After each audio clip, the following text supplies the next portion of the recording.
Subscribe करें और bell दबाएं ताकि कोई खबर रह न जाए।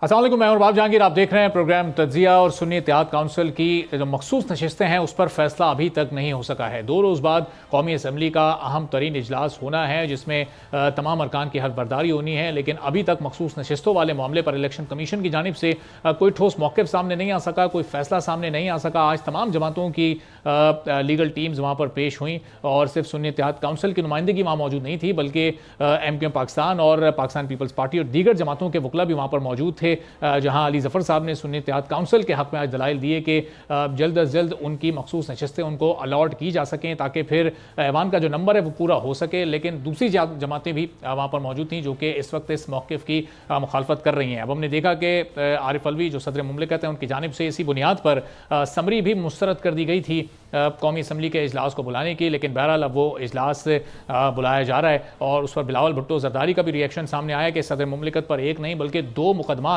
दर्ज होने चाहिए। और एक तो वो जब अदम एतमाद के वक्त उन्होंने असम्बली को तोड़ दिया था, और फिर दूसरा अब जब उन्होंने आइनी तौर पर पाबंद होने के बावजूद आइन की खिलाफ वर्जी की और कौमी असम्बली के इजलास को नहीं बुलाया। अब अगर आने वाले 2 रोज़ में भी ये फैसला नहीं हो पाता और इस दौरान असम्बली का इजलास शुरू हो जाता है और बाकी तमाम मेंबर वहाँ पर हल्फ उठा लेते हैं, तो फिर क्या सूरत हाल बनेगी सुन्नी इत्तेहाद काउंसिल और इस इत्तेहाद में शामिल दीगर जमातों और जो तमाम जीतने वाले उम्मीदवारान हैं उनका क्या लाहे अमल होगा। फिर वो पार्लियामान में जाएंगे या फिर सड़कों पर हमें एहतजाज करते नजर आएंगे या फिर अदालतों का रुख करेंगे, चूँकि अभी तो मामला इलेक्शन कमीशन के पास है। तो इसी पूरी सूरत हाल पर और फिर जो आने वाली हुकूमत है वो कितनी मुस्तहकम होगी, चूँकि दीगर तकरीबन ही तमाम जमातों को मिलाकर वो इस वक्त हुकूमत तश्कील में आ रही है। तो इस पर हम गुफ्तगू करेंगे। साहबजादा हामिद रज़ा साहब सरबराह सुन्नी इत्तेहाद काउंसिल के हमारे साथ मौजूद हैं। हामिद रज़ा साहब, बहुत शुक्रिया सर प्रोग्राम के लिए, आपने वक्त निकाला। सबसे पहले तो फरमाइएगा, अभी तक आप लोग की मखसूस नशिस्तों वाला मामला हल नहीं हो सका है, कोई फैसला उस पर सामने नहीं आ सका। अब क्या उसकी टेक्निकलिटीज़ हैं, कितने चांसेस हैं कि आपको वो सीट्स अलॉट हो जाएंगी? अगर तो हो जाती हैं तो सब नॉर्मलाइज हो जाएगा, और अगर नहीं होती तो फिर आप लोग की हिकमत अमली क्या होगी? बिस्मिल्लाहिर्रहमानिर्रहीम, बहुत शुक्रिया फॉर हैविंग मी जी। देखें, हम पुरुमीद तो हैं और हम ये उम्मीद भी करते हैं कि इलेक्शन कमीशन ऑफ पाकिस्तान ने गुज़श्ता 2-2.5 साल के अंदर जिस किस्म के फ़ैसले किए हैं, कम अज़ कम इस मरतबा आइन की कानून की बादस्ती होगी और हमारी सीटें जो हैं वो हमें अलॉट कर दी जाएंगी। लेकिन एक चीज़ की तरफ मैं आपकी तवज्जो ज़रूर मबजूल करवाना चाहता हूँ, वो ये है कि हमने तो आज से 1 वीक पहले ख़वातीन और अक़लियतों की मखसूस नशिस्तों के हवाले से दरख्वास्त जो है वो जमा करवाई थी, और उसके ऊपर आप देख रहे थे मीडिया पे भी और हर तरफ ये बात चल रही थी कि इलेक्शन कमीशन का इजलास चल रहा है और आज फ़ैसला नहीं हो सका, अब 2 दिन के बाद फ़ैसला होगा। फिर गुज़श्ता रोज़ भी इजलास चलता रहा। लेकिन आज की आपको एक इंतहाई मज़े का खेज़ कह लें या आप जो भी कह लें, वो ख़बर मैं आपको ये देता हूँ। कल रात को हमें ऑल ऑफ अ सडन पता लगा जी कि हम 4 जो दरख्वास्तें हैं वो हमारे ख़िलाफ़ दी गई हैं, और जिसकी बुनियाद के ऊपर आज के दिन ही उनको समाअत के लिए मुकर्रर कर दिया गया है और ट्रिब्यूनल जो है वो उनकी समाअत करेगा। हमें तो तैयारी का वक्त भी नहीं मिला। खैर, जब हम सुबह वहाँ पर पहुँचे तो हमें पता लगा कि ये 4 नहीं हैं, को रात देर गए, को 2 दरख्वास्तें मज़ीद रिसीव हुई और उनको भी समाअत के लिए मुकर्रर कर दिया गया। यानी इतना फास्ट और स्पीडी जस्टिस का जो सिस्टम है, जो इलेक्शन कमीशन देना चाहता है, ये शायद आपको वेस्ट में, यूरोप में, अमेरिका में भी नज़र नहीं आएगा कि रात गए को पता नहीं दरख्वास्तें कौन वहाँ पर दे गया और वो सुबह समाअत के लिए फ़िक्स भी हो गई। 6 समाअतें हमारे ख़िलाफ़ फ़िक्स हो गई, और जो हमारी दरख्वास्त है गुज़श्ता 7 दिन से जिसके ऊपर बहस चल रही है, उसको समाअत के लिए मुकर्रर ही नहीं किया गया। आज हमारी दरख्वास्त के ऊपर समाअत नहीं हुई। आज MQM की तरफ से फ़ारूक नसीम साहब और आज़म नज़ीर तारड़ साहब और फ़ारूक H नाइक साहब पाकिस्तान पीपल्स पार्टी की तरफ से, ये तमाम लोग जो हैं वो वहाँ पर अपीयर हुए। और मज़े की बात यह है कि इन्होंने वहाँ पर जो प्ली ली वो ये है कि हम किसी एक मखसूस फ़र्द की तरफ से अपीयर हुए हैं और बहसीयत जमात अपीयर नहीं। उसके ऊपर हमारे जो वकील थे अली ज़फ़र साहब, उनका आर्गूमेंट ये था कि अगर ये इतनी बड़ी जमातों के वकला हैं और इनकी पॉलिटिकल जो वाबस्तगी है वो बड़ी क्लियर है, तो ये वाज़िया करें ब्लैक एंड वाइट में कि क्या इनकी जमातें फ़रीक हैं या नहीं हैं। उसके ऊपर फिर 2 अहबाब ने ये कहा कि जी हम तो अपनी जमात की तरफ से फ़रीक हैं। तो फिर उन्होंने कहा जी कि अगर आप जमात की तरफ से फरीक हैं तो ये दरख्वास्त आपकी जमात की तरफ से क्यों नहीं आई, ये एक इंडिविजुअल की तरफ से क्यों आई है। तो वो अब 6 दरख्वास्तों के ऊपर समात जो है वो कल के लिए रख दी गई है। कल सुबह होगी, दुआ करें अब ये दरख्वास्तें 6 ही रहें, सुबह तक कहीं दोबारा ये दरख्वास्तों के अंडों से बच्चे ना निकल आएँ और ये कहीं 6 से 12 और 12 से 24 ना हो जाएँ। सही। तो हामिद साहब, इसका मतलब कि एक हफ्ते से आपकी दरखास्त तो पेंडिंग है। अब ये 6 दरखास्तें जो हैं, इसका जो मौक़िफ़ या बुनियादी जो मतन है वो सब एक ही नुक्ते पर आए हैं सबके, वो आप लोगों को मखसूस नशिस्तें ना दी जाएं, या इसमें यह भी डिमांड है कि मखसूस नशिस्तें जो आप लोग की हैं ये किसी भी तरह बाकी जमातों में तो नहीं तकसीम हो सकती ना? जी, ये तकसीम हो नहीं सकती, लेकिन इनमें से एक रेट ऐसी है जो ये कहती है कि जी ये हमें दे दें। वो ये समझ के आए हैं, वो ये कहते हैं ये माले गनीमत है, माले मुफ्त दिल बेरहम है, ये सीटें जनाब हमें अलॉट कर दी जाएं। आपके पास नंबर्स ही नहीं हैं, आपने वो सीटें जीती नहीं हैं। कौमी असम्बली के अंदर 87 MNAs जो हैं उन्होंने एक पार्टी में शमूलियत इख्तियार की है, वो कहते हैं कि नहीं ये हमें दे दें, क्योंकि लूट मार इनके मिजाज का हिस्सा है ना, ज़हनी तौर पर भी और हर लिहाज से ये उस फ़िलॉसफी पे बिलीव करते हैं। तो ये लूटने के लिए, लूट से लगी थी, ये इलेक्शन कमीशन के पास वहाँ पर पहुँच गए लूट सेल में अपना हिस्सा लेने के लिए, ये सीटें हमें दे दें। फिर एक बड़ी कमाल की दरख्वास्त है, वो ये कहती है कि जनाब ये जो एग्रीमेंट हुआ है बिटवीन सुन्नी इत्तेहाद कौंसिल और पाकिस्तान तहरीक इंसाफ, ये एग्रीमेंट हमें प्रोवाइड किया जाए, क्योंकि ये एग्रीमेंट ही सही नहीं है। अच्छा, अब 2 पॉलिटिकल पार्टीज़ के दरमियान गुज़श्ता 7 साल एफिलिएशन है और ये एक नई जो सेटलमेंट हुई है इसके हवाला से एक मेमोरेंडम साइन हुआ है। भी आप कौन है, आपको वो क्यों प्रोवाइड किया जाए? और क्या ये 2 पॉलिटिकल पार्टी, क्या पाकिस्तान के अंदर इंतखाबी सियासत के अंदर पार्टीज़ अलाइंस के अंदर नहीं जाती? तो क्या मुखालिफ पार्टीज़ वो उस अलाइंस के मेमोरेंडम मांगने शुरू कर देती हैं? यानी अजीबो गरीब किस्म की, मज़हका खेज़ किस्म की दरख्वास्तें हैं। कोई कहता है इन्हें अलॉट ही ना करें, कोई कहता है कि ये शमूलियत ही नहीं इख्तियार कर सकते सुन्नी इत्तेहाद कौंसिल में, यानी ये इंडिपेंडेंट कैंडिडेट्स, इनके पास ये इख्तियार ही नहीं है कि ये शमूलियत इख्तियार करें। तो वो 6 दरख्वास्तें हैं, एक मुख्तलिफ उनके उन्वानात हैं और उन उन्वानात के तहत वो दायर की गई हैं। अल्लाह करे 6 रहें, सुबह इंशाल्लाह एड्रेस करेंगे उन्हें। हमारी दरख्वास्त नहीं है। अब हामिद साहब, ये जो इसमें एक बुनियादी नुकता था कि वो जो इलेक्शन से पहले आप लोगों को फहरिस्त जमा करानी थी, जो कि जिस तरह तमाम सियासी जमातें करवाती भी हैं, तो वो दरख्वास्त बुनियादी तौर पर आपकी तरफ से इलेक्शन से पहले नई मखसूस नशिस्तों के लिए फहरिस्त जमा करवाई गई। तो अब इस नुकते की कितनी अहमियत है? ज़ाहिर है जो पूरी समात हो रही है वो इसी पॉइंट के गिर्द घूम रही होगी कि जी उनका क्लेम ये होगा कि आपने वक्त से पहले नहीं करवाई, और आप लोग ये कह रहे होंगे कि माजी में ऐसी मिसालें मौजूद हैं, तो जब वहाँ फैसिलिटेशन हुई है तो हमें भी फैसिलिटेट कर दें। इस नुकते की कितनी अहमियत है अब इस वक्त? सर, यहाँ पर 2 चीज़ें हैं। नंबर 1 कि जब तहरीक इंसाफ की तरफ से जो लिस्ट जमा करवाई गई वो सिर्फ तहरीक इंसाफ की लिस्ट नहीं थी, वो MWM और सुन्नी इत्तेहाद कौंसिल की लिस्ट भी थी। चूँकि हमारे दरमियान बहसीत अलाइंस ये तय हुआ कि पंजाब के अंदर हम बल्ले के निशान के ऊपर कंटेस्ट करेंगे, तो इसलिए उस लिस्ट के अंदर पाकिस्तान MWM की भी खातून शामिल हैं मखसूस नशिस्त पर, हमारी भी खातून शामिल हैं। वो तहरीक इंसाफ की तरफ से हमने जमा करवा दी क्योंकि उसके निशान बल्ले पे इलेक्शन लड़ रहे थे। अच्छा, अगर उसको ये कंसिडर नहीं भी करते। दूसरा ये है, आइन कहता है कि अगर किसी जमात के अंदर आज़ाद अफराद एक मखसूस तादाद में शरीक होते हैं तो उन्हें इंडिपेंडेंट सीट्स मिलेंगी। अच्छा, ये है आइन। अब रूल्स एंड प्रोसीजर्स ये कहते हैं कि आपने इतनी तारीख को लिस्ट जमा करवानी थी, इतनी को जमा नहीं करवानी थी। मोहतरमुल मुकाम, इज़्ज़त माब, मुनसफ़ आला, और बल्कि मैं कहता हूँ कि ह्यूमैनिटेरियन तारीख़ के अंदर एक अजीम मुनसफ़ के तौर पर जो हमारे मोहतरम चीफ़ जस्टिस ऑफ पाकिस्तान काजी फ़ायज़ ईसा साहब तशरीफ़ फरमा हैं, हमें तो नहीं पता था कि रात 11:59 के ऊपर वो हमारा निशान ही उड़ा देंगे। मैं तो देखें, आज वो आज़म नज़ीर तारड़ साहब वो कह रहे थे कि जनाब इसने अपनी पार्टी के निशान पर इलेक्शन नहीं लड़ा। वो अल्लाह के बंदे, मैं अपनी पार्टी के निशान पर इलेक्शन इसलिए नहीं लड़ सका या मेरे दीगर MPs इसलिए नहीं लड़ सके कि रात 11:59 पे फैसला करने के बाद आरोज ने कहा आपके पास 2 मिनट है टिकट जमा करवाने के, ये आपका स्टेटस इंडिपेंडेंट हो जाएगा।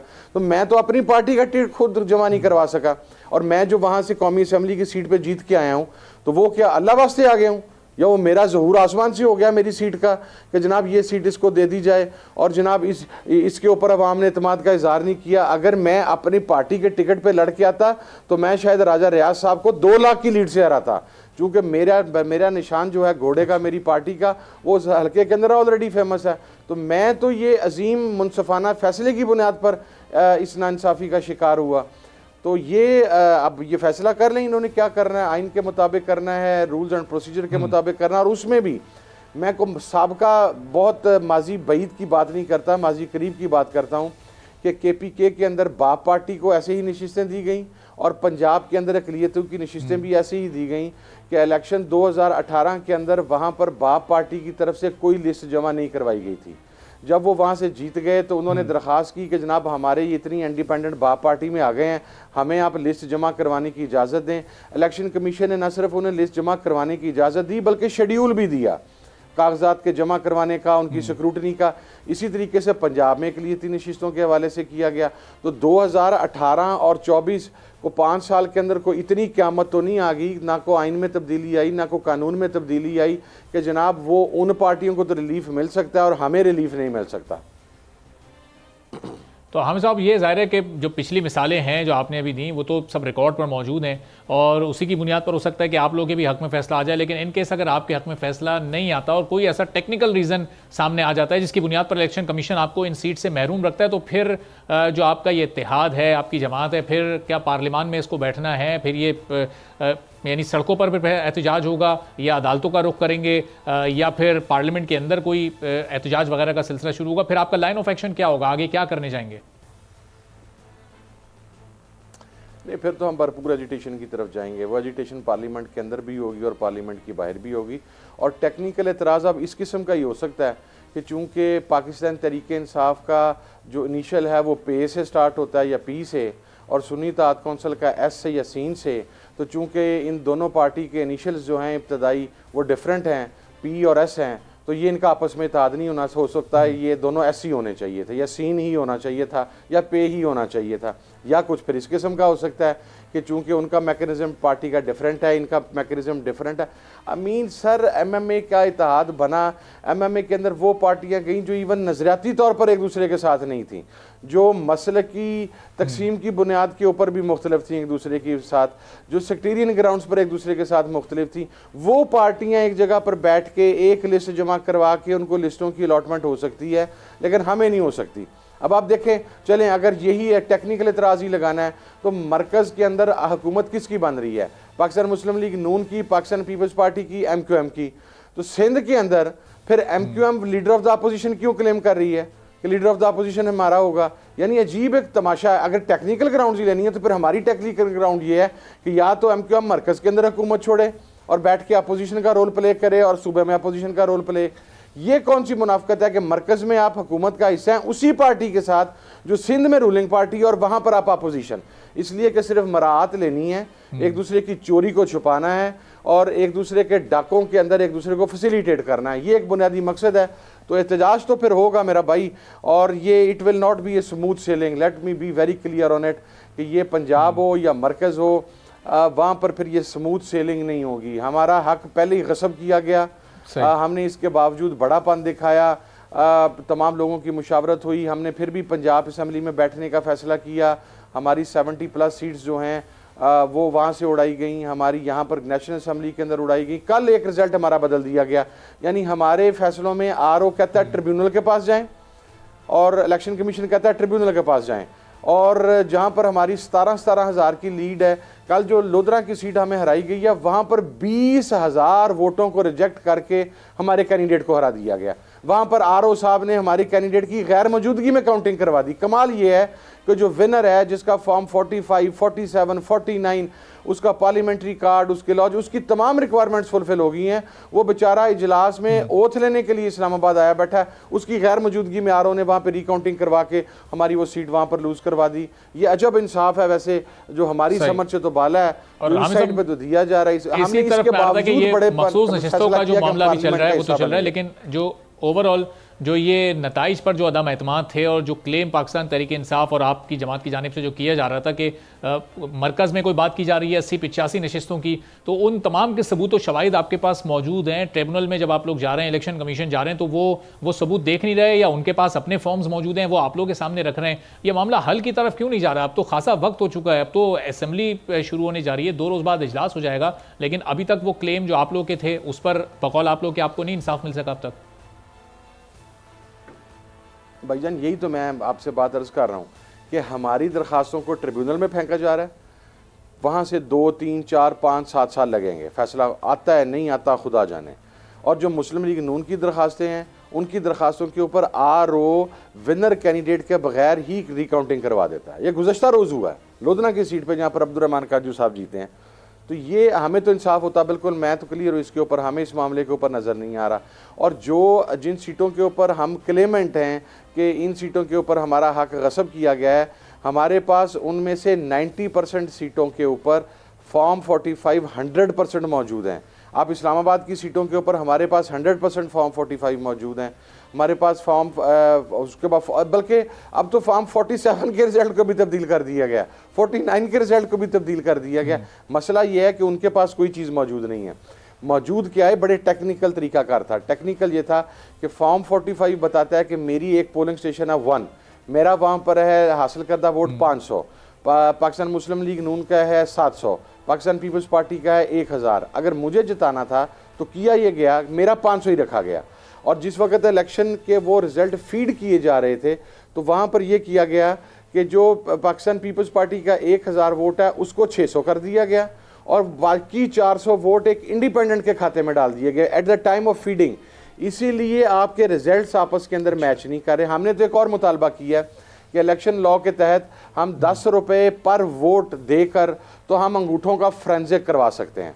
हम तो इलेक्शन कमीशन से ये दरख्वास्त करते हैं कि भाईजान, मैं कहता हूँ पूरा पाकिस्तान ही आप जीत गए हैं, पूरा पाकिस्तान आपने जिता दिया PMLN को और पाकिस्तान पीपल्स पार्टी को। जिन हलकों के अंदर हमारे तहफ़्फ़ुज़ात हैं आप काइंडली हमसे पैसे वसूल करें, हमें उनके अंगूठों का फ्रांजिक करवा दें। अगर अंगूठों का फ्रांजिक सही आ गया तो हम आपका रिजल्ट मान लेंगे, और अगर अंगूठों का फ्रांजिक सही ना आया तो फिर अपनी सजा का तय्युन आप खुद कर लें। जुल्म ये है कि हमारे अंगूठों के फ्रांजिक की दरखास्त को इलेक्शन कमीशन का इस पर क्या मौक़िफ़ आया? सर नहीं, रिसीव ही नहीं कर रहा सर। अच्छा सर, हमारी दरखास्त को रिसीव करेगा तो मौक़िफ़ देंगे। मेरा भाई, मैं आपके पास एक छुट्टी की दरखास्त लेके आता हूँ कि जनाब मैं आपके इदारे के अंदर मुलाजिम हूँ, मुझे छुट्टी चाहिए। आप मेरी दरखास्त को एंटरटेन ही नहीं करते, रिसीव ही नहीं करते। तो मैं कल को अगर किसी और आपके इदारे के बंदे के पास जाऊँ और मैं कहूँ मैंने दरखास्त दी है, जब मेरी दरखास्त का वजूद ही नहीं होगा तो कौन मानेगा कि मैंने दरखास्त दी है? अब ज्यादती ये है कि हमारी तो वो जो पैसे दे के हम फ्रांजिक करवाना चाह रहे हैं, हमारी तो वो दरखास्त भी कोई नहीं एंटरटेन कर रहा, उसको कोई रिसीव नहीं कर रहा। तो आमिर साहब, फिर इस पर क्या अदालतों का रुख आप लोगों ने किया? ये तो ज़ाहिर इलेक्शन कमीशन की हद तक आप लोगों के तहफ़्फ़ुज़ात हैं ना, अदालतें हैं, लाहौर हाई कोर्ट है, सुप्रीम कोर्ट है, वहाँ पर फिर आप लोग ये अपने सारे केसेस और सबूत व शवाहिद लेकर जा सकते हैं? नहीं, अदालतों में अगर तो मामला लिंगर होते हुए भाईजान तो फिर हमें अदालतों में जाएंगे ज़रूर, दरवाज़ा ज़रूर खटखटाएंगे। बीइंग ए सिविलाइज्ड पाकिस्तानी और law abiding citizen of Pakistan, ये हमारा राइट है और हम अपनी इस राइट को ज़रूर इंशाल्लाह प्रैक्टिस करेंगे। हम इस राइट से फ़ायदा उठाएंगे, मुस्तफ़ीद होंगे।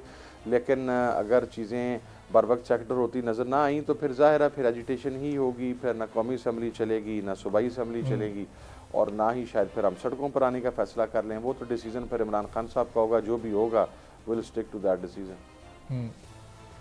और आप लोगों की सीट से चूंकि नहीं मिली थी, मखसूस नशिस्तों पर फैसला नहीं हुआ था, तो सदर मुमलिकत ने भी समरी मुस्तरद की इजलास को बुलाने की, और उस पर आज बिलावल भुट्टो ज़रदारी साहब का बयान है कि वो एक नहीं बल्कि फिर दो मुकदमात होंगे सदर मुमलिकत पर। ज़ाहिर है जब वो उनके मनसब के आखिरी दिन चल रहे हैं, जब वो मुद्दत पूरी हो जाएगी और फिर वो एक आम शहरी की तरह ज़िंदगी गुजारेंगे, तो उसके ये जो फैसला उन्होंने लिया उसके कॉन्सिक्वेंसेज अब उन्हें बर्दाश्त करना पड़ेंगे। तो इस पर आपकी जमात का क्या मौक़िफ़ है?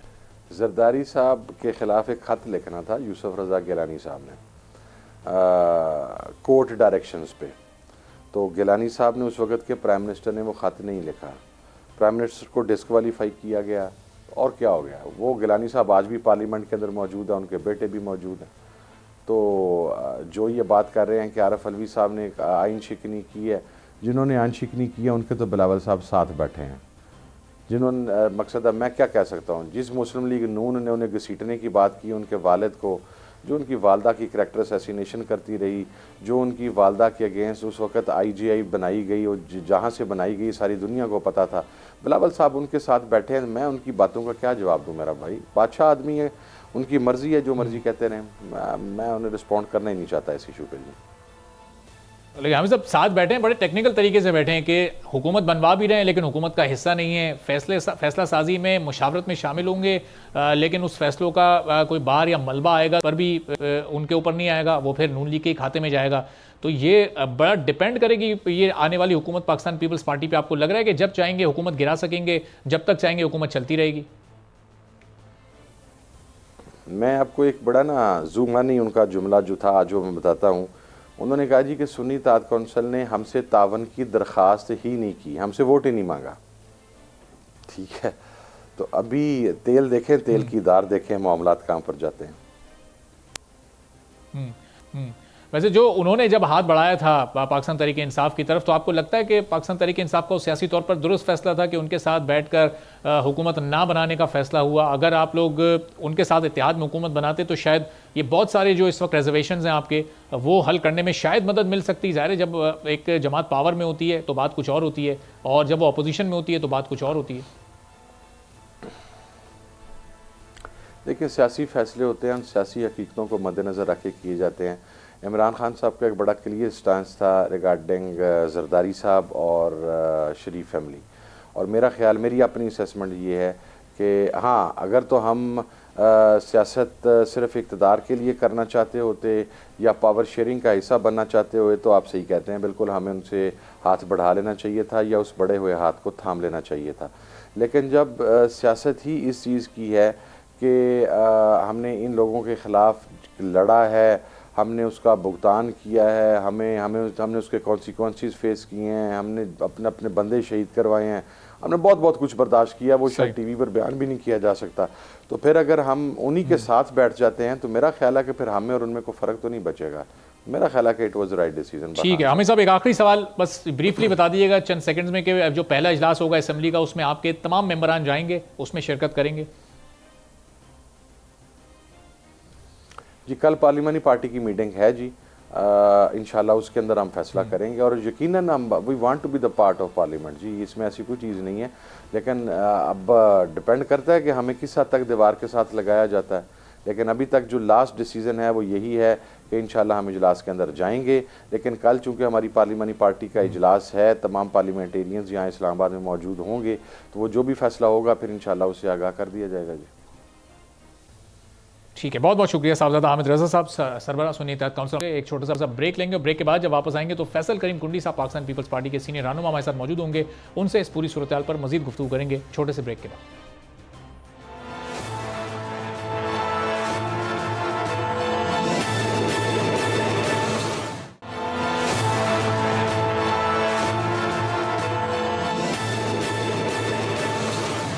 एक बार फिर आपको प्रोग्राम में खुशामदीद कहेंगे। और सुन्नी इत्तेहाद काउंसिल की मखसूस नशस्तों का मामला आज भी हल नहीं हो सका है, और अभी क्या सूरत हाल बनेगी, उनको ये नशस्तें मिलती हैं नहीं मिलती, ये हमें आने वाले दिनों में देखना होगा, और उसका फिर पाकिस्तान की जो पार्लिमानी सियासत है उस पर क्या असर पड़ेगा।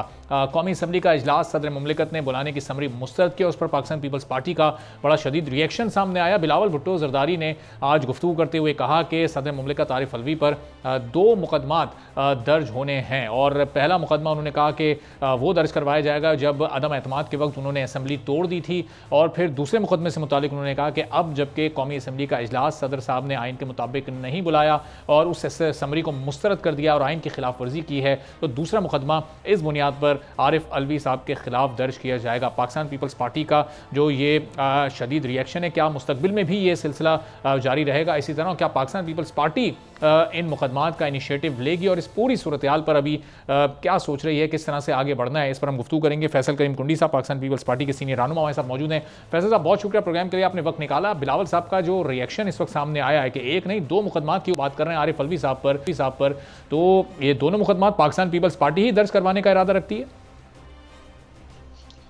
बिस्मिल्लाहिर्रहमानिर्रहीम। देखें, आज चेयरमैन पाकिस्तान पीपल्स पार्टी ने जो है बिलावल भुट्टो जरदारी साहब सुप्रीम कोर्ट में शेख जुल्फ़िकार भुट्टो का जो रेफरेंस का जो हेयरिंग थी उसके दौरान ब्रेक में उन्होंने मीडिया से बात की, और उसमें कौम को और मीडिया वालों को याद दिलाया कि आरिफ अलवी ने जो है जाते जाते भी एक आइन शिकनी की है, पहले अदम एतमाद के हवाले से जब हुई, और आज जाते जाते जब उनका किताब की आखिरी चैप्टर लिखा जा रहा है उसमें भी उन्होंने सियाह बाब का इजाफा किया है। मैं समझता हूँ पूरी किताब उसकी किताब में, क्योंकि जो एक लीगल चीज़ है, कानूनी चीज़ है, जिस पे आपको जो है इजलास बुलाना है, जो कि 29 तारीख उस वक्त तक उन्होंने नहीं बुलाया, और वो अभी भी कोशिश कर रहे हैं, तो कितना आप डिले कर लेंगे? 2-3 दिन और डिले कर लेंगे? आपको इतनी जो है वो चाहत है इस कुर्सियों के साथ, और इससे आप कर लेंगे। देखिए, इलेक्शन कमीशन ने काम करता है, इलेक्शन कमीशन ने टोटली क्लियर किया, जब आपके सुन्नी इत्तेहाद काउंसिल ने अपनी खवातीन की लिस्ट नहीं दी है तो आपको सीटें नहीं मिल सकती हैं, जो कि हमें भी बताया गया था। हम जब इलेक्शन से पहले हमने इलेक्शन कमीशन से रब्ता किया था, उन्होंने कहा था कि आपको अपने लिस्ट पहले देनी है, नॉमिनेशन पेपर भी जमा कराने हैं, उसके बाद अगर आपकी एडिशन होती है तो फिर आप नए एडिशन कर सकते हैं। लेकिन अगर आपका एक नाम भी नहीं होगा तो आपको सीटें नहीं मिल सकती हैं। लिहाजा वो टाइम गेन करने के लिए, ये चीज़ें करने के लिए सुन्नी इत्तेहाद कौंसिल ये काम कर रही है, जो कि मेरे मुताबिक उनको सीटें नहीं मिल सकती। और आज हेयरिंग हुई है, शायद कल दोबारा हेयरिंग हो और उसमें फैसला हो। लेकिन आरिफ अलवी को जो है वो इजलास बुलाना चाहिए था, जो कि नहीं बुलाया, आइन शिकनी की। लिहाजा 2-4-8 दिन और हैं, 9 मार्च तक हम उसको जो भी करना चाहे बर्दाश्त कर लेंगे। 9 मार्च के बाद तो फिर भी उन्हें जाके अपनी डेंटल क्लिनिक ही खोलना है, बाकी उसने क्या करना है। सही। और फैसल साहब, ये अब इस पर क्या इनिशिएटिव फिर पाकिस्तान पीपल्स पार्टी ही लेगी या फिर वो इंतजार करेगी कि जो भी हुकूमत है, चूंकि ज़ाहिर है मुस्लिम लीग नून की हुकूमत को आप लोग भी सपोर्ट कर रहे हैं, कि वजारत दाखिला उस सिलसिले में आगे बढ़े, कोई कार्रवाई करे, या नून लीग की तरफ से कोई सामने आए और फिर इस कार्रवाई को आगे बढ़ाए, या फिर पाकिस्तान पीपल्स पार्टी ही इसका इनिशिएटिव लेने का इरादा रखती है? देखिए, पाकिस्तान पीपल्स पार्टी इस वक्त हुकूमत में प्राइम मिनिस्टर हमारा नहीं है, तो ये रेफरेंस जो इस किस्म के लिए जाते हैं वो हुकूमत की तरफ से लिए जाते हैं, कैबिनेट की तरफ से लिए जाते हैं, स्टेट उसका जो है वो करती है। जैसे अभी जो आज रेफरेंस की हम जो हेयरिंग में जिसमें बिलावल भुट्टो जरदारी साहब प्रेस कॉन्फ्रेंस कर रहे थे, वो भुट्टो रेफरेंस के जो प्रेसिडेंट उस वक्त के प्रेसिडेंट आसिफ अली जरदारी साहब ने भेजा था। तो लिहाजा हमने जो भेजा उसको जो है वो पर, तो इस चीज़ को देखा जाए जब हुकूमत आएगी PMLN की, उम्मीद तो है कि जो आइन शिकनी हुई है किसी शख्सियात की नहीं है, आइन के साथ जो है इस सीट और बात पर 2 दफ़ा उन्होंने जो है आइन शिकनी की है। तो इस पे मैं समझता हूँ कि हुकूमत को चाहिए, क्योंकि जब तक इस मुल्क में सजा जजा नहीं होगी तो हर आने वाला शख्स जो है इससे ज़्यादा बढ़ के करेगा। लिहाजा इस मुल्क में सजा जजा होनी चाहिए।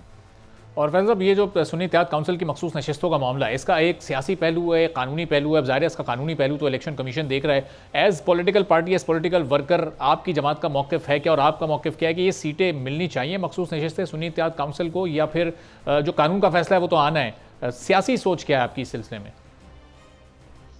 सियासी सोच तो बिल्कुल क्लियर है, एक चीज़ है नहीं तो उसके लिए आप नजरिया ज़रूरत की तरह चीज़ें नहीं कर सकते। जब वो जमात एक PTI बैन हो चुकी है, सुन्नी इत्तेहाद कौंसिल ने जो है अपनी लिस्ट नहीं दी है, तो अब किस तरीके से उनके लिए एक रास्ता बनाए कि आप उनके लिए सीटें दें, कि जिन्हें खामखा आपने सीटें देनी है। ये ऐसी चीज़ नहीं होती। इस मुल्क में नजरिया ज़रूरत वाली चीज़ खत्म होनी चाहिए। एक कानून है, बना हुआ है, अब उसमें नहीं है तो नहीं है। अब आप उसके लिए बनाएं कि जी 1975 में, 1985 में, 1995 में एक कानून था, 2005 में उसको रिवाइज करें, वो नहीं हो सकता। हमने जो देखा, हमने जो स्टडी किया है, सुन्नी इत्तेहाद कौंसिल सीटें नहीं बनती हैं तो उनको सीटें नहीं दें। लेकिन फैसल साहब, ये जो इस वक्त PTI की लीगल टीम है, सुन्नी इत्तेहाद काउंसिल की लीगल टीम है, वो फिर वो 2018 की बाप पार्टी की मिसाल, वो केस वो निकाल कर सामने ला रहे हैं कि उस वक्त उन्होंने भी नहीं जमा करवाई थी फहरिस्तें और फिर उनको भी बाद में सीटें अलॉट की गई थी। तो फिर वो वाली मिसाल यहाँ पर लागू होती है क्या? देखिए, तो इलेक्शन कमीशन ने फैसला करना है, मैंने और आपने नहीं करना। मैं तो अपने पॉलिटिकल पॉइंट ऑफ व्यू दे रही है। और यही उनकी जो लीगल टीम है, PTI की जो लीगल टीम है, उन्होंने अभी तक उनको जिस तरीके से मरवाया है तो आप सबके सामने है। पार्टी बैन करा दी है, बहुत और अब ये सीटों वाली बात भी हो गई है, बहुत सी और चीज़ें भी ऐसी हो गई हैं। तो पहले उनको जो है वो अपने लीगल टीम पे ही जो है थोड़ा सा गौर कर लें, तो मैं समझता हूँ कि चीज़ों का जो है चीज़ें उनके लिए बेहतर हो सकती हैं अगर वो करना चाहें। अगर नहीं करना चाहें, उनकी मर्जी है। अब क्या कि फ़लाँ ऐसे हुआ था, फ़लाँ ऐसे हुआ था, तो ऐसी चीज़ तो नहीं है। कल मैं समझता हूँ या जब भी इलेक्शन कमीशन का फुल जो बेंच बैठ रहे हैं, वो जो फैसला करेगा तो सबके सामने आ जाएगा। और फैसल साहब, ये जो अभी हुकूमत की सपोर्ट वाला मामला है, ये चूंकि बड़ा महदूद है आपकी तरफ से, ये नून लीग के कुछ सीनियर रहनुमा ऐसे हैं, कुछ ऐसे सोर्सेज भी हैं नून लीग के, जो कि दावा करें कि पाकिस्तान पीपल्स पार्टी दूसरे मरहले में काबीना का हिस्सा बनेगी और भरपूर तरीके से हुकूमत का हिस्सा होगी। तो ये दूसरा मरहला क्या है? ये कुछ महीनों के बाद ये होने वाला है, कुछ सालों के बाद ये होने वाला है? पाकिस्तान पीपल्स पार्टी और नून लीग की कोई डील हुई है अंदरूनी खाना, या फिर ये बस ऐसी उम्मीद पर एक बात की जा रही है नून लीग की तरफ से? देखिए, उम्मीद पे दुनिया कायम होती है। पहले आपकी तरफ से खबरें चल रही थी कि हमारी जब कमेटीज़ की मीटिंग्स हो रही थी कि पीपल्स पार्टी और PMLN के दरमियान ये फैसला हो गया कि 3 साल एक वज़ीर आज़म, 2 साल दूसरा वज़ीर आज़म। फिर आपने कहा काबीना की सब बनने जा रहे हैं, और हम बार बार कह रहे थे कि हमारा ये मैंडेट ही नहीं है कमेटी का इन 2 इशूज़ पे वो बात करें। और फिर आपके सामने आगे जब शहबाज शरीफ साहब, प्रेसिडेंट जरदारी साहब और बिलावल साहब ने प्रेस कॉन्फ्रेंस की, तो आपको बता दिया कि 3-2 का फार्मूला भी नहीं है, काबीना का फार्मूला भी नहीं है। चलो, अब जो जराए भी हैं या PMLN के हमारे दोस्त जो बात कर रहे हैं कि सेकंड फेज, तो जब आएगा तो हम उस वक्त भी आपको बता देंगे। पाकिस्तान पीपल्स पार्टी कोई इरादा नहीं है कि वो काबीना का हिस्सा बने, और सेकंड फेज पता नहीं वो क्या कह रहे हैं या आगे जाके क्या आगे, तो वो उम्मीद है ना, तो उम्मीद की किरण तो होती है, तो उम्मीद पे तो बैठे रहें। अब देखते हैं कि आगे क्या होता है। इफ एंड बट्स होती हैं बहुत सी चीज़ें, लेकिन पाकिस्तान पीपल्स पार्टी का कोई शौक नहीं है, कोई इरादा नहीं है कि हम हुकूमत का हिस्सा बने। हम हुकूमत को सपोर्ट करेंगे, हम उनके बिल्स को भी सपोर्ट करेंगे जो कि कानून और आइन के मुताबिक अच्छे होंगे, मुल्क के लिए बेहतरी के लिए, मुल्क की बेहतरी के लिए होंगे, आवाम की बेहतरी के लिए होंगे। और हम तनकीद बराए इस्लाह करेंगे, तनकीद बराए तनकीद कभी नहीं करेंगे। और फैज़ल साहब, ये आप लोगों की इस महदूद सपोर्ट के साथ क्या एक मुस्तहकम हुकूमत का क़याम और फिर वो चलती रहेगी, चूँकि सामने जो अपोजिशन है वो भी कुछ 100 नंबर से ज़्यादा की है और वो ज़ाहिर है कि पार्लियामान में भी आपको अपोज करेगी और ज़ाहिर है चूँकि उनका नताइज पर अदम एतमाद भी है, तो वो एक सिलसिला सड़कों पर भी हमें नज़र आता रहेगा। और नताइज पर तो खुद अदम एतमाद आपकी जमात ने और बिलावल भुट्टो ज़रदारी साहब ने खुद भी शो किया था, तो वो आपके तहफ़्फ़ुज़ात सारे रिजल्ट को लेकर अब ख़त्म हो चुके हैं और फिर इस मजबूत अपोजिशन को कैसे काउंटर करेंगे? देखिए, तवज्जो पाकिस्तान पीपल्स पार्टी के इलेक्शन के ऊपर, लेकिन हम सबूत के साथ आएंगे और प्रेस कॉन्फ्रेंस भी करेंगे, वाइट पेपर भी इशू करेंगे, जो चीज़ और प्रॉपर फोरम पे भी जाएंगे जहाँ पर हम जाएंगे। लेकिन हम ये कह रहे हैं कि हम हुकूमत को सपोर्ट करेंगे, ये बात नहीं है। अपोजिशन मजबूत है, ये डिपेंड करता है प्राइम मिनिस्टर के ऊपर कि हुकूमत कैसे लेकर चलते हैं। पिछले 16 महीने की हमारी हुकूमत में हमारे तहफ़्फ़ुज़ात थे, PMLN के तहफ़्फ़ुज़ात थे, बाकी जमातों के तहफ़्फ़ुज़ात थे। PMLN कह रहे थे कि हमारे साथ इत्तेहादी जमातें, हमें मुश्किलात है हुकूमत चलाने में, ताकि हम सबको राज़ी करना पड़ता है। हम कह रहे थे कि हमें जो है हमारे तहफ़्फ़ुज़ात थे पंजाब और खैबर पख्तूनख्वा के खासकर हवाले से, कि हमारे जो दोस्त थे पार्लियामेंटेरियंस थे या बाकी थे, उनको डेवलपमेंट स्कीम्स नहीं दी जा रही थी, बाकियों को दी जा रही थी। पॉलिटिकल विक्टिमाइजेशन की शिकायत हो रही थी, ट्रांसफर पोस्टिंग की शिकायत, बहुत शिकायत थी। इस दफ़ा क्योंकि PDM 2 आप कहते हैं, PDM 2 नहीं है, PDM से जान छूट गई है। PDM एक मकसद के लिए बनाई गई जो ख़त्म हो चुकी है। बहुत कम इत्तेहादी जमातें इस वक्त PMLN के साथ, तो ये शहबाज शरीफ साहब के ऊपर डिपेंड करता है कि वो इस हुकूमत को किस तरीके से ले जाते हैं, अपने इत्तेहादियों को किस तरीके से चलाते हैं। तो टोटल इंसार उनके ऊपर है।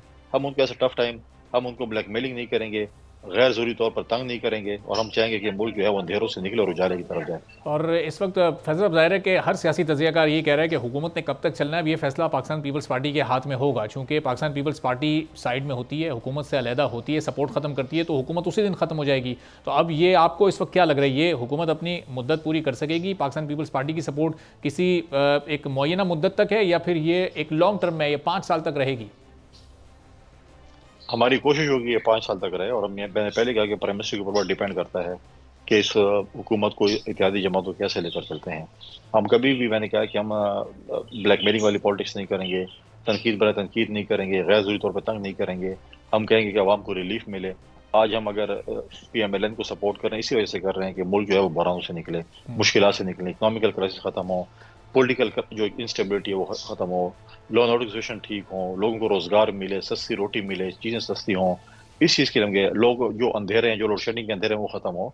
तो बहुत सी चीज़ें जिस पर हम हुकूमत को सपोर्ट करें, हम उम्मीद करते हैं कि हुकूमत ये काम करेगी और हम उनको सपोर्ट करेंगे। हम बेजा जो है उनको तंग नहीं करेंगे, ना उनको ब्लैकमेल। और फैसल साहब, ये ज़ाहिर है कि अमली तौर पर ये होना बड़ा मुश्किल है, फौरी तौर पर तो होना बहुत ही मुश्किल है। कल मरियम नवाज़ साहिबा की जो पहली स्पीच आपने सुनी होगी, उसमें उन्होंने कहा कि बिजली पर फौरी रिलीफ देना इस वक्त मुमकिन ही नहीं है, ये बहुत मुश्किल है। तो ये अब कितना टाइम देंगे आप हुकूमत को कि जी अब आप थोड़ा सा रिलीफ की तरफ आ जाएँ? कोई 6 माह का अरसा या साल का अरसा या इससे भी ज़्यादा टाइम देना है कि उसके बाद फिर ये रिलीफ वाला सिलसिला शुरू? चूँकि आप लोगों का जो मंशूर था उसमें तनख्वाहें डबल करने की भी बात थी, उसमें बिजली फ्री करने की भी बात थी, उसमें और बड़े अवामी रिलीफ के मंसूबे और चंद कार्ड्स शामिल थे।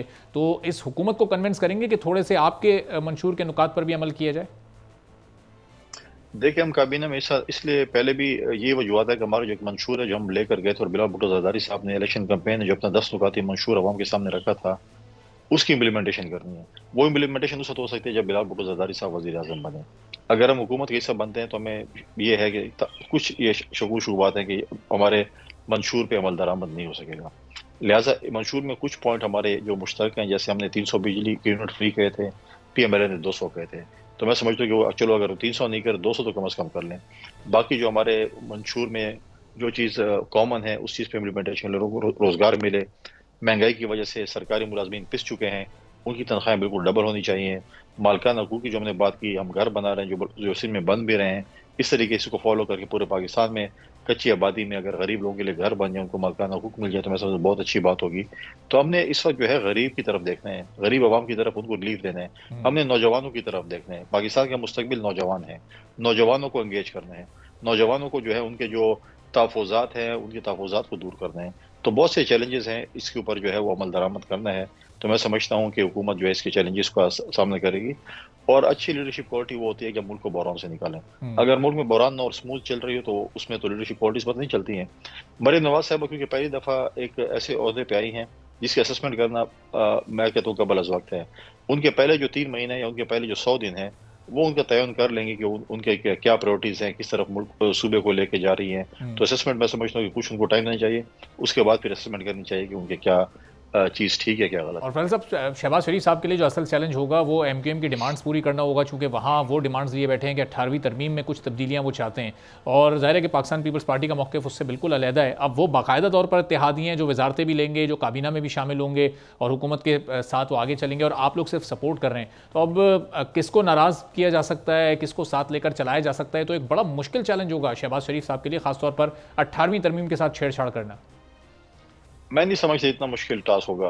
2008 में जो पाकिस्तान पीपल्स पार्टी हुकूमत मिली थी और प्रेसिडेंट आसिफ अली जरदारी साहब जब प्रेसिडेंट बने थे, तो उस वक्त हमारे पास ऐसी इत्तेहादी भी थे जो ये MQM भी थी और ANP भी थी, जो एक दूसरे के साथ उनके हालात बहुत ख़राब थे कराची में, सिंध में, लेकिन हमारे साथ वो इकट्ठे थे। हमने उनके तहफ़्फ़ुज़ात को दूर किया था, हमने बाकी इत्तेहादी जमातों के तहफ़्फ़ुज़ात को भी दूर किया था।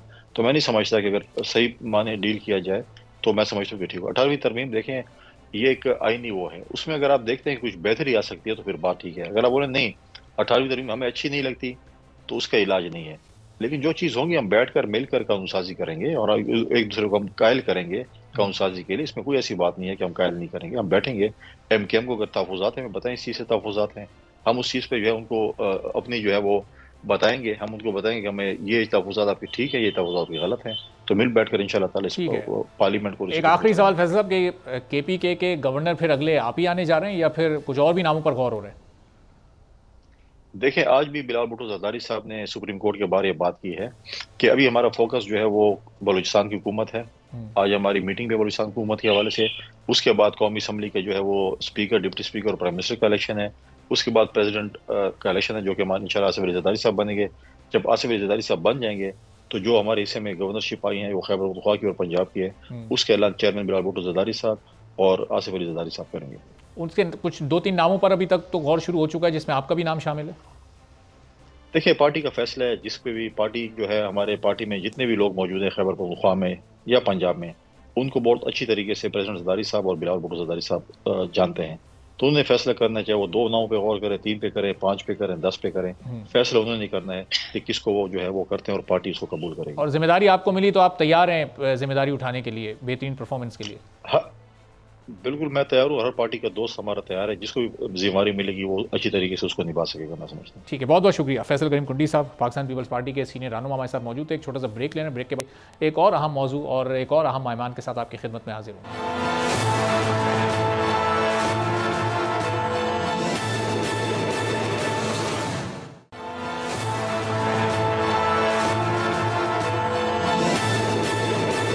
एक बार फिर आपको प्रोग्राम में खुशामदीद कहेंगे और ऑपरेशन स्विफ्ट रिटॉर्ट को आज 5 साल मुकम्मल हो गए। 27 फरवरी 2019 यानी आज से 5 साल पहले भारत ने पाकिस्तान की फ़िज़ाई हदूद में दरअंदाजी की। MiG-21 में अभिनंदन बैठकर पाकिस्तान में दाखिल हुए और अपने मज़मूम अज़ाइम के साथ वो यहाँ पर दाखिल तो हुए, लेकिन फिर पाकिस्तान फ़िज़ाइया के जांबाजों ने जिस तरह से उस MiG-21 को गिराया, न सिर्फ MiG-21 को बल्कि सखोई 30 को भी मार गिराया, और फिर उसके बाद अभिनंदन को जिंदा हालत में गिरफ्तार किया गया और फिर चाय पिलाकर यहाँ से रुखसत किया गया। तो उस दिन दुनिया ने देखा कि पाक फ़िज़ाइया और पाक मुसल्लह अफ़वाज जब अपने वतन में कोई आकर हदूद की खिलाफ वर्जी करता है तो किस तरह से मुंह तोड़ जवाब देते हैं। और फिर भारतीय फ़िज़ाइया के जो दावे थे बरतरी के, उसको भी मिट्टी में मिला दिया गया और एक भरपूर तरीके से जवाबी कार्रवाई उस दिन की गई। और फिर 27 फरवरी को हर दिन ऑपरेशन स्विफ्ट रिटॉर्ट की याद में मनाया जाता है और अभिनंदन को याद भी किया जाता है, जिसकी चाय का कप, जिसका यूनिफॉर्म और जिसके जहाज़ की बाकियात आज भी PF म्यूजियम में रखे हुए हैं और वहाँ पर जब लोग जाते हैं तो उसको देखते भी हैं और फिर 27 फरवरी 2019 को भी याद करते हैं। सैयद मोहम्मद अली साहब माहिर कौमी सलामती उमूर के हमारे साथ मौजूद हैं और उनसे ज़रा उस दिन के हवाले से भी और फिर जो पाक फ़िज़ाइया की पेशा वराना महारत है और पाक अफ़वाज की जो पेशा वराना महारत है उस पर भी गुफ्तगू करेंगे। मोहम्मद अली साहब, बहुत शुक्रिया प्रोग्राम के लिए, आपने वक्त निकाला। 27 फरवरी 2019 को जब भी हम याद करते हैं एक बार फिर हमारे रोंगटे खड़े हो जाते हैं। हमें याद आता है कि किस तरह से MiG-21 को गिराया गया, अभिनंदन को किस तरह से जख्मी हालत में पकड़ा गया। जिन लोगों के हाथ को लगा था वो तो शायद उसको मार ही डालते, लेकिन वहाँ भी पाक फ़िज़ाइया ने बड़े दिल का मुजाहरा किया। उनके जवानों ने, हमारे सिक्योरिटी फोर्सेस के लोगों ने अभिनंदन की न सिर्फ जान बचाई बल्कि फिर बहिफाजत उसको वतन भी वापस भेजा। क्या कहेंगे? बहुत शुक्रिया जी। देखिए, मैं इसके 2 पहलुओं पे बात करूंगा। पहले बात तो ये है कि जो कि ये 5 साल अब इसको हो चुके हैं, तो इसकी याद मनाना मैं समझता हूँ 2 एतबार से बहुत अहम है और ज़रूरी है। एक तो ये कि हमारी कौम को भी ये याद दहानी होती है कि हमारी अफवाज, खुसूसन पाक फ़िज़ाइया जो है वो पेशा वराना महारत और मुल्क के लिए सलामती के हवाले से हुब्बुल वतनी के जज्बे से किस कदर सरशार है कि वो अपने से कई गुना दुश्मन को कई दफ़ा पूरी दुनिया के सामने जो है वो धूल चटा चुकी है। दूसरा पहलू इसका ये है कि मैं समझता हूँ कि भारत के अवाम और जो फैसला साज हैं उनको भी ये याद दहानी कराना बहुत ज़रूरी है ताकि वो फिर किसी गलत फहमी का शिकार ना हो कि शॉर्ट टर्म पॉलिटिकल इंटरेस्ट के लिए वो इस खित्ते के अमन को दोबारा से खतरे में डालने की कोशिश करें। तो उनको ये याद रखना बहुत ज़रूरी है कि पाक फ़ज़ाइया जो है वो आज 5 साल के बाद कहीं ज़्यादा मुस्तैद है, कहीं ज़्यादा ऑपरेशनली कॉम्पिटेंट है, हमारे हथियार जो हैं वो पहले से कहीं ज़्यादा जदीद और मोहलिक हैं। तो अगर कभी खुदा न खास्ता दोबारा कोई इस किस्म की गलत फहमी के तहत कोई हरकत की जाए तो उसका जो जवाब है वो स्विफ्ट रिटॉर्ट के मुकाबले में कहीं ज़्यादा दंदान शिकन अंदाज में दिया जाएगा। तो मोहम्मद अली साहब, ज़ाहिर है कि उसके बाद हमने देखा कि इस तरह के खुलेआम हमले या इस तरह की दरअंदाजी करने की दोबारा भारत ने कोशिश भी नहीं की। शायद वो जवाब ही ऐसा था कि उसके बाद हिम्मत नहीं पड़ी, लेकिन फिर भी कुछ खुफिया तौर पर और जो पाकिस्तान में तखरीबी कार्रवाई हैं उसमें तो बहरहाल भारत की इन्वॉल्वमेंट रही है। अब उसको ख़त्म करने के लिए और फिर स्विफ्ट रिटॉर्ट को याद रखते हुए किस तरह से अब आगे बढ़ा जा सकता है? ज़ाहिर है कि पाकिस्तान की जो इस वक्त मुसल्लह फ़ौज हैं वो बहुत प्रोफेशनल हैं, दुनिया में उनका नाम है, लेकिन अभी भी ये दहशतगर्दी के खिलाफ हमारी ये जंग जारी है, इस तरह की तकरीबी कार्रवाइयों के खिलाफ। यकीनन देखें, दहशतगर्दी के हवाले से तो यकीनन हमारी जो इस वक्त हिकमत अमली है वो कहीं जामिया दूररस है और हमा जहत है, और उसमें जो लॉ इन्फोर्समेंट एजेंसीज हैं, सिविलियन इदारे हैं, इंटेलिजेंस इदारे हैं, पाकिस्तान की दिफाई अफवाज हैं, वो मिलकर एक बहुत जामिया अंदाज में इंटेलिजेंस बेस्ड ऑपरेशन मुख्तलिफ हिस्सों में कर रहे हैं, जिसकी कामयाबी की इतलात आप तक पहुंचती रहती हैं। अलबत्ता मैं स्विफ्ट रिटॉर्ट की जो स्ट्रेटेजिक सिग्निफिकेंस है, अगर आप मुख्तसर मुझे 2 मिनट दें तो मैं वो आपके नाज़रीन के सामने इसलिए बयान करना ज़रूरी समझता हूँ कि आज जो है शायद उसकी जो अहमियत है वो 5 साल से कहीं ज़्यादा हो चुकी है। पहली बात यह है कि जो स्विफ्ट रिटॉर्ट से पहले भारतीय फ़ज़ाइया का जो गलत फहमी थी जिसके तहत उन्होंने बालाकोट के ऊपर एक नाकाम ऑपरेशन किया, उसके 3 मकासद थे। एक सियासी मकसद था, एक इलाकाई मकसद था और एक तस्वीराती मकसद था। सियासी मकसद तो आप जानते हैं ये था कि आने वाले इलेक्शंस में पाकिस्तान को शर्मिंदा करके जो मुस्लिम दुश्मन वोट है वो हासिल करने का मकसद था बीजेपी का।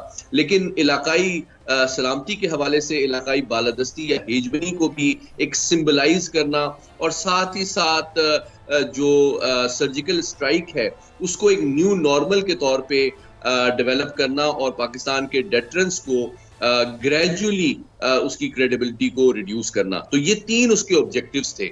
लेकिन जो बात बताना बहुत ज़रूरी है वो ये है कि भारत ने जिस अंदाज में इस ख्वाहिश पे अमल दरामद किया, चाहे उनकी इंटेलिजेंस गैदरिंग हो, चाहे उनकी टारगेटिंग हो, चाहे उनकी प्लानिंग हो, चाहे उनकी डिसीजन मेकिंग हो, चाहे उनकी ट्रेनिंग हो, चाहे उनकी ऑपरेशनल एग्जीक्यूशन हो, तो वो तमाम तर पहलू जो है वो उनकी पेशेवराना महारत की नाकिस मेयार की मैं समझता हूँ नुमाइंदगी और तर्जुमानी करता है। जबकि जो अगले दिन 27 तारीख को जो पाकिस्तान ने जवाब दिया वो 6 डोमेन में मैं समझता हूँ कि चाहे वो इंटेलिजेंस हो, प्लानिंग हो, ट्रेनिंग हो, ऑपरेशनल एग्जीक्यूशन हो या कोऑर्डिनेशन हो, डिप्लोमेसी हो, इंफॉर्मेशन और कम्युनिकेशन हो, इन तमाम डोमेन्स में पाकिस्तान ने जो जवाब दिया वो 21वीं सदी की एयर पावर के इस्तेमाल के हवाले से एक टेक्स्ट बुक स्टडी समझी जाती है और जिसकी मैं समझता हूँ दुनिया में कोई मिसाल नहीं मिलती है।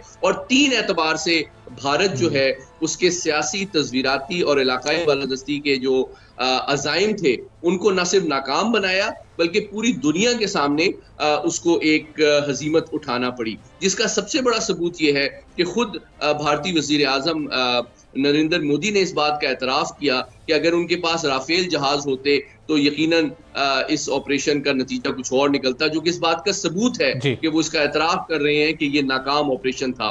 लेकिन दूसरी बात जो कम लोग जानते हैं वो ये है कि जब अभिनंदन साहब को गिरफ्तार किया गया तो भारतीय national security adviser Ajit Doval ने DGISI को फोन किया और उनको प्रेशराइज करने की कोशिश की, लेकिन वहां पे भी उनको एक बहुत सख्त जवाब मिला कि अगर उनकी जानिब से, भारत की जानिब से कोई और मिसाइल हमला या कोई गैर जिम्मेदाराना हरकत की जाएगी तो उसका 3 गुना ज्यादा दंदान शिकन जवाब मिलेगा, जिसके बाद पाकिस्तान ने एस्केलेशन बहुत बहुत शुक्रिया किया। सैयद मोहम्मद अली साहब, माहिर कौमी सलामती उमूर, हमारे साथ मौजूद थे, ऑपरेशन स्विफ्ट रिटॉर्ट पर अपना तबसरा और तज्जिया पेश कर रहे थे। इसी के साथ आज के प्रोग्राम से इजाजत दीजिए। अल्लाह हाफ़िज़।